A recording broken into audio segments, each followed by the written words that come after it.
Hey guys, मैं हूं आपका दोस्त जितेश और आज मैं लेके आया हूं आपके लिए भगवान श्री कृष्ण से सीखने वाली वो 5 बातें जो हमारे जीवन को एक सकारात्मक रूप देने के लिए बहुत महत्वपूर्ण है।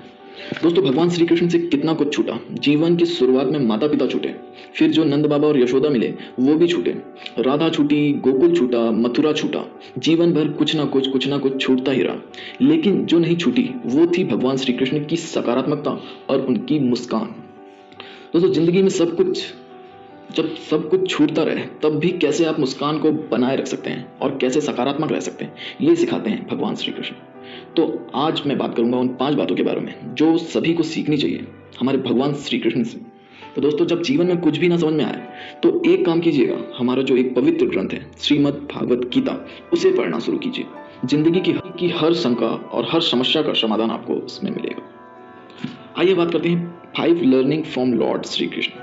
पहले सीखने वाली और सबसे बड़ी और सबसे पहली बात, इंपॉर्टेंस ऑफ कर्मा। भगवान श्री कृष्ण ने श्रीमद् भागवत गीता के दूसरे ही अध्याय में कहा, कर्मण्यवाधिकारस्ते मां फलेषु कदाचन मां कर्मफल हेतुर्भुर्मा ते संगोऽसत्त्व कर्मणि। इस श्लोक में भगवान श्री कृष्ण कहते हैं, वो भी धनुर्धर अर्जुन से, जब धनुर्धर अर्जुन युद्ध लड़ने से बिल्कुल विमुख हो जाते हैं। वो बोलते हैं कि अब मुझे युद्ध लड़ना ही नहीं है, मतलब मैं युद्ध लड़ना ही नहीं चाहता हूँ, मुझे रहना ही नहीं है युद्ध भूमि में, मैं क्यों लड़ूं, क्या मिलेगा मुझे। तब भगवान श्री कृष्ण ने कहा कि कर्म पर ध्यान दो, फल की चिंता मत करो।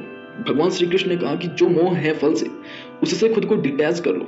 ये जो यात्रा है मंजिल तक पहुंचने की, इस जर्नी को एंजॉय करो। हम हमारी बात करें, जिंदगी की बात करें, जिस जिंदगी को हम रोज जिसका सामना कर रहे हैं उसकी बात करें, तो वहाँ कर्म का जो मतलब है, वो जो इंपॉर्टेंस है, वो ये निकल के आता है कि आप सिर्फ अपने काम पर ध्यान लगाइए, फोकस कीजिए अच्छे कामों की तरफ, और जो यात्रा है आपके गोल तक पहुँचने की, उसे एंजॉय कीजिए। बाकी सब भूल जाइए, बाकी सब ऊपर वाले पर छोड़ दीजिए, वो सब मैनेज कर लेगा। जो अच्छा काम करता है ना, उसके साथ कभी बुरा नहीं होता है। एंड लर्निंग नंबर 2 जो भगवान श्री कृष्ण से सीखने वाली बात है, सबसे इंपॉर्टेंट है कि इस दुनिया में जो कुछ भी हो रहा है उसके पीछे एक वजह है। भगवान श्री कृष्ण ने अर्जुन को समझाना चाहा है कि इस दुनिया में जो भी चीज़ें हो रही हैं उनके पीछे एक कारण है, और हम सब जो हैं वो ऊपर वाले ही की बनाई हुई संतानें हैं, और जो ऊपर वाला है वो अपनी संतानों के साथ कभी बुरा नहीं कर सकता। तो कभी अगर कुछ बुरा भी हो रहा हो तो आपके ही कर्मों के परिणाम है जो आप तक वापस लौट के आ रहे हैं। भगवान श्री कृष्ण ने तो ये भी कहा है कि कर्मों का परिणाम हमें वैसे ही ढूंढ निकालता है जैसे कि एक बछड़ा खो जाने पर हजारों गायों में अपनी माँ को ढूंढ निकालता है।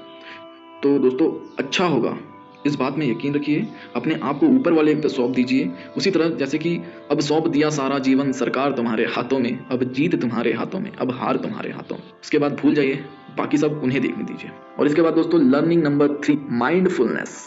अगर हिंदी में बोला जाए तो इसका मतलब है सचेतन रहना। सचेतन मतलब आज में रहना, आज को लेकर के अवेयर रहना। भगवान श्री कृष्ण ने धनुर्धर अर्जुन को सिखाया है कि आप आज में रहना शुरू कीजिए, जो होगा वो देखा जाएगा। अभी जो है उसमें जीना शुरू कीजिए, इस क्षण में रहना शुरू कीजिए। माइंडफुलनेस होना बहुत जरूरी है। ये जो आपकी मेंटल वेलबींग है, ये उसको भी इम्प्रूव करती है। वो बात अलग है कि कभी कभी चैलेंजिंग सर्कमस्टेंसेस होते हैं हमारी लाइफ में, बहुत कुछ ऐसा हो रहा होता है जिसको लेकर के हम डिस्टर्ब होते हैं, हमको लगता है कि पता नहीं अब क्या होगा। लेकिन अगर आप सचेतन हैं, आप अवेयर हैं आज को लेकर के, कैसे आगे बढ़ सकते हैं, क्या सही है क्या नहीं है, तैयारी भी आपकी हल्की हल्की है, तो हर चीज़ का समाधान निकल आता है। जब मस्तिष्क आपका थोड़ा सा शांत है, आप कूल रह के चीज़ों को समझ रहे हैं, तो मुझे नहीं लगता कि ज़िंदगी में कोई समस्या इतनी बड़ी हो सकती है कि वो आपसे बड़ी हो जाए, आपकी आत्मा से बड़ी हो जाए। क्योंकि भगवान श्री कृष्ण कहते हैं कि जो आपकी आत्मा है ना, ये बहुत पावरफुल है, ये आपके उस चंचल मन को भी कंट्रोल कर सकती है अगर आप चाहें तो। और अब दोस्तों, लर्निंग नंबर 4, सीखने वाली चौथी और इम्पोर्टेंट बात, कि अपने गुस्से को कंट्रोल कीजिए। जो आपका गुस्सा है, अगर ये बेकाबू हो गया तो खेल खत्म हो जाएगा। भगवान श्री कृष्ण ने भगवत गीता में कहा है कि क्रोध जो होता है, जब गुस्सा आता है तो वो भ्रम को पैदा करता है, और भ्रम जो होता है वो बुद्धि को नष्ट कर देता है, और जब बुद्धि नष्ट हो जाती है तो इंसान का विनाश हो जाता है। क्योंकि हमने कई बार ये सुना है कि विनाश काले विपरीत बुद्धि, इसलिए हमेशा एक शांत चित्त होकर किसी भी कार्य को करना चाहिए। इसके बाद दोस्तों, सीखने वाली 5वीं बात ये कि कहते हैं कि पांडवों ने महाभारत का युद्ध जीत लिया। भाई नहीं, सारथी भगवान श्री कृष्ण ने बिना युद्ध लड़े ही महाभारत का युद्ध जीत लिया। सीखने वाली जो 5वीं बात है, ये बहुत ध्यान से समझना। इस दुनिया में कोई भी काम छोटा या बड़ा नहीं होता है, हर काम की अपनी इंपॉर्टेंस है। बहुत सारे लोगों को लगता है कि मैंने तो बड़ी जॉब कर रहा हूँ, बड़ी पोजीशन पर हूँ, मुझे तो इतना, मतलब बोलते हैं ना कि रीजन का हेड बना दिया और नेशनल हेड बना दिया, और पता नहीं क्या क्या लोगों के मन में आ जाता है। जो छोटा काम कर रहा होता है उसको छोटी नज़र से देखते हैं कि यार छोटा काम करता है, छोटी सी जॉब है, छोटी सी सैलरी है। नहीं बॉस, भगवान श्री कृष्ण ने सारथी बनना भी स्वीकार किया, क्योंकि उन्हें लगा कि ये जो काम है ये मेरे सखा अर्जुन को और उसके परिवार को जीत दिला सकता है। इसलिए हर काम का सम्मान कीजिए, हर पद का सम्मान कीजिए, हर व्यक्ति का सम्मान कीजिए। ये हमारे भगवान श्री कृष्ण सिखाते। तो ये थी वो 4-5 बातें तो दोस्तों ये थी वो 5 बातें जिन्हें हमें भगवान श्री कृष्ण सीखना चाहिए और हमारे जीवन में उतारना चाहिए। तो दोस्तों अगर आपको ये वीडियो पसंद आई हो तो प्लीज़ हमारे चैनल को सब्सक्राइब कीजिए, लाइक कीजिए और अधिक से अधिक लोगों में शेयर कीजिए। धन्यवाद।